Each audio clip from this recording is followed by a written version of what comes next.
What happens when America's beloved Julia Roberts goes head-to-head with one of morning TV's most respected anchors? On Good Morning America, a simple question about whether television was better in the golden era of the 60s to 80s turned into a heated, emotional clash that stunned viewers and sent social media into overdrive. If you think this was just a friendly conversation, think again. This was one of the most unforgettable live moments in Good Morning America history. The Good Morning America set was bathed in warm golden light, cameras rolling smoothly across the familiar glass table. George Stephanopoulos, polished as ever in his crisp navy suit, greeted viewers with a welcoming smile. Welcome back to GMA. This morning we have a real treat. Julia Roberts is here. She's promoting her new streaming series. But before we get to that, we're diving into something fun. Is television better today, or was it better back in the golden days of the 60s to 80s? The audience clapped loudly, clearly thrilled to see Julia Roberts, her iconic smile lighting up the set. She waved warmly, her energy instantly filling the room. Thank you for having me, George. Always great to be here. George leaned in, papers in hand, his trademark calm demeanor signaling an easy conversation ahead. So, Julia, you grew up watching those shows, right? Classic sitcoms, legendary dramas, and now you're part of a streaming generation. Which era do you think really got it right? Julia tilted her head slightly, smiling, but with a spark of conviction in her eyes.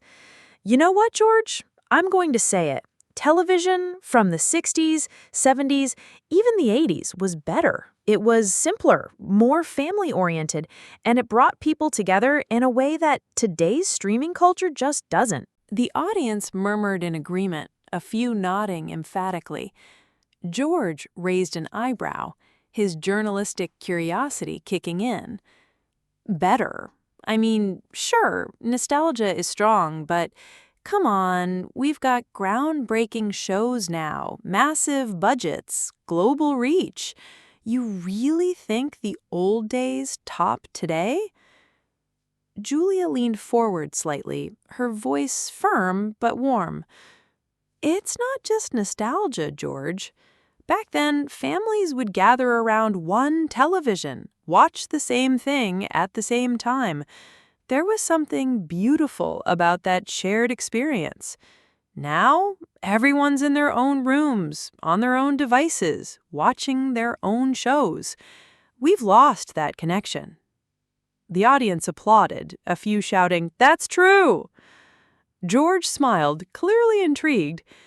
But isn't choice a good thing? People can watch what they want, when they want. It's more democratic, more inclusive. Choice is fine, but it comes at a cost. Back then, we had shows like MASH, The Mary Tyler Moore Show, Cheers, shows that entire neighborhoods would talk about the next day. It was culture. It was community. Now we binge watch alone and call that progress? I'm not so sure. The crowd clapped again while George adjusted in his chair, his journalistic debate instincts fully awake now. So you're saying television today, with all its diversity, creativity, and freedom, is worse? I'm saying we've lost a piece of our soul in the process. More content doesn't always mean better content.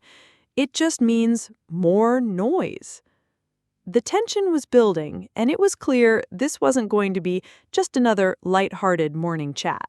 George leaned forward, clearly ready to challenge Julia's nostalgic take. His voice remained calm, but carried that sharp edge familiar to anyone who had seen him debate politics on live television. Julia, I hear you, I do. But let's be honest, the TV you're talking about, those so-called golden years, didn't have the diversity of stories we have now. Back then, who got represented? Mostly one type of family, one type of life. Today, television is more inclusive, more global, more reflective of reality. The audience murmured in agreement, a few nodding, others whispering under their breath. Julia's expression didn't falter. Instead, she leaned in closer, hands clasped in front of her. You're right, George, about representation, and that's progress I wouldn't give up for anything. But here's my problem. Even with all this content, people are lonelier. We went from gathering around one screen to being scattered across 10. We don't talk about shows together anymore because we're not watching the same ones. It's fragmented. George smirked slightly. But isn't that personal freedom?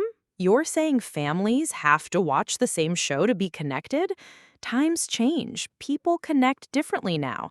Social media, online fandoms, shared watch parties. Julia shook her head gently, her tone soft but sharp. Online fandoms don't replace your dad laughing next to you at Cheers or your mom crying during the Roots finale. We used to build real moments, George. You remember those? When the whole block stopped what they were doing to watch the finale of MASH? People cried together, celebrated together. That was connection in its purest form. The audience clapped, some even whistling. George raised his hand as if to keep the debate balanced. I don't deny that those moments were iconic, Julia, but TV today allows voices like yours, like mine, like everyone's to be heard. It's more than 3 networks and a handful of safe shows. It's experimentation, risk, creativity. Julia leaned back, smiling knowingly. I love creativity, George, but I love connection more. You can have a million shows and still not have one moment that brings an entire country together. You know what's trending today? Clips. 10-second clips. That's not community. That's noise. The audience erupted into applause again, clearly leaning Julia's way, and George straightened his papers with a tight smile. This debate had gone from warm nostalgia to a philosophical throwdown, and it was only heating up. The studio lights seemed to soften as Julia leaned back for a moment, visibly emotional. She exhaled slowly, then looked straight at George, her voice quieter but carrying an unmistakable weight. George, I'm not saying today's TV is bad or that creativity isn't important, but this isn't about numbers or access. It's about moments. And I learned that lesson when I was just a little girl. The room grew silent, the audience leaning in. I grew up in a small town in Georgia. My mom was a single parent, and we didn't have a lot of money. We had one little TV, a black and white one for the longest time, and every Thursday night it was our night. My mom, my brother, and I would sit together and watch the Waltons. My mom worked 2 jobs, so sometimes she'd be exhausted, but she never missed it. That was our connection. That was our time. Julia's eyes glossed with tears she didn't bother hiding. There's this one night I'll never forget. It had been a hard week, my mom had gotten some bad news at work, and we didn't even have a proper dinner because payday was 2 days away. But she still popped some popcorn, turned on the Waltons, and we sat there like nothing was wrong, like we had everything in the world because we were together. That night, I remember thinking, this is what family feels like. The audience was silent now, a few people visibly emotional, one woman in the front row nodding slowly with watery eyes. TV back then wasn't perfect, but it created shared memories like that, moments that stick with you for life. And I look at what's happening now with people watching shows on their phones, in their own rooms, alone, and I just wonder if kids today will ever have those kinds of memories. Will they remember watching something with their families 20 years from now, or just binging on their iPads in silence? Julia paused, swallowing hard, before finishing softly. That's why I say TV was better then, not because of production values or ratings, but because it gave us something to share, something to hold on to when life was hard. The camera cut to George, who was uncharacteristically silent, processing Julia's words. Even he looked slightly glassy-eyed. The audience broke into applause, loud, heartfelt applause that filled the studio. George finally spoke, his voice quieter, almost conceding the emotional point. "That is powerful, Julia. And you're right, those moments matter." Whoopi Goldberg, sitting on the panel for this segment, leaned in with a grin. "Well, I wasn't expecting tears on a Tuesday morning, but here we are." The audience laughed lightly, releasing the tension, but the emotional weight lingered. Julia's story had shifted the energy. This wasn't just a debate anymore, it was personal. George cleared his throat, straightening his papers as if to regain composure. "Julia, I respect your story. It's beautiful, really. But you can't compare one memory, however powerful, to an entire industry. TV today has given opportunities to voices that never had a chance back then. It's bigger, bolder, more representative. Shouldn't that matter more than nostalgia?" Julia shook her head, her tones soft but sharpened eye conviction. "It's not nostalgia, George. It's connection. You're talking about progress, and yes, that's important. But if progress means we stop connecting in the simplest ways, then what are we really building? 100 shows nobody watches together? Algorithms telling us what we should like instead of choosing what brings us together as families and communities." The audience erupted in applause, some cheering, others shouting, "That's right!" Julia leaned forward, her voice intensifying. "Television used to be an event. We counted down the days to a finale. We laughed at the same jokes. We felt the same heartbreak. You can't stream that experience later. It's either shared in the moment or it's lost. And what's happening now? Everyone's alone, scrolling, isolated, and calling it freedom. That's not freedom, George. That's loneliness disguised as choice." George opened his mouth to respond, but hesitated. The crowd's energy was undeniable, leaning heavily in Julia's favor. Whoopi, ever the peacemaker, chuckled. "Well, George, looks like Julia brought the whole room back to 1978, and they're not mad about it." The audience laughed, but the applause didn't stop. Julia sat back, her expression calm but resolute, while George adjusted in his seat, smiling politely but clearly knowing he had just lost control of the room. The studio was still buzzing with applause when George leaned back, hands up in mock surrender. "Okay, Julia, I'll give you this. You've got the audience on your side today." Julia smiled softly, then turned toward the camera, her expression thoughtful. "George, I'm not here to win an argument. I'm just saying that television back then gave us something money can't buy, shared memories. You could be rich or poor, black or white, urban or rural, but when that theme song came on at 8 o'clock, we were all in it together.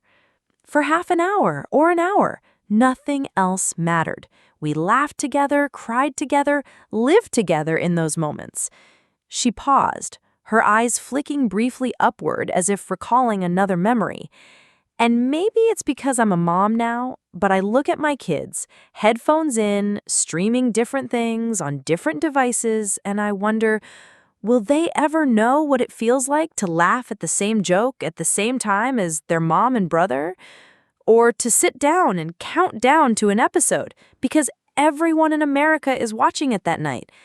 That's what I don't want us to lose." The audience was silent for a moment. Then someone in the back shouted, "We missed that too," which sparked another wave of applause. George, who had been unusually quiet, finally nodded. "You know, Julia, I think you just reminded everyone here why TV has always been more than just entertainment. It's culture. It's connection." Julia smiled warmly at him. "Exactly, George. Progress is good. Representation is essential. But connection? That's what makes all of it worth it, and we can't let it disappear." The camera cut to the audience. Several people wiping away tears, one older man with his hand over his heart. Even Whoopi Goldberg, leaning on her hand, smiled softly. Whoopi said, shaking her head. This was supposed to be a light segment. Instead, Julia just gave us a therapy session. The audience laughed warmly, breaking the emotional weight, but holding on to its meaning. Julia gave a small wave to the camera. If you're watching at home, maybe tonight, grab someone you love, put the phone down, and watch something together. That's all I'm saying. The studio erupted into a standing ovation, the kind usually reserved for life-changing interviews rather than TV nostalgia debates. Clips of this moment would soon trend online. Captioned, "Julia Roberts makes George Stephanopoulos speechless," and "TV nostalgia hits hard on GMA." This story is a work of fan-based fiction, inspired by publicly available information and general social media discussions. It is created purely for entertainment purposes and does not depict any actual events or real conversations. There is no evidence that the events, dialogues, or situations described ever occurred in reality.